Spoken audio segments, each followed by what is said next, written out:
Кореядағы Оливьянг магазинінің ішіне кіріп көрейік. Ең трендовый косметикалар және бағалары. Гидрофилкалар осы Манияның күшті. Бірінші орын деп жазылып тұр.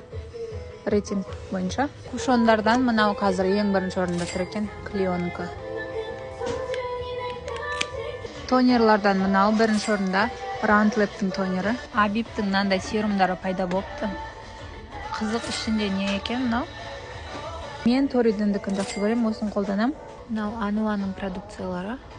Серум с ниацином дейді. Туштардан қазір мынау популярный болып тұр екен. Килкавер, Клионыкі. Мынау Мужикенің помадаларының дизайны күшті да. Необычный әдемі, е? Мынау брендте популярный болып жатыр ғой. Дейзик деген. Тиктокта бәрі салып жатыр ғой. Жаңадан шыққан бренд қой деймін. Мынау румяналардың дизайны күшті екен. Ашсаң, іші осындай. Сүйкімді, е? Роменттің тайши бальзамдары. Қазір ең популярнылар осылар ғой. Мынау Амёздың продукциялары. Мына бүпелердің күн қарасаңдаршы.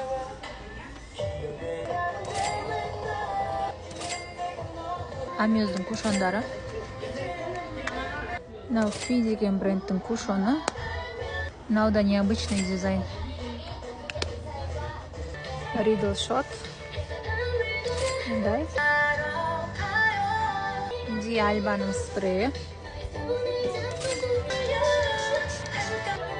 Ануаның серумы.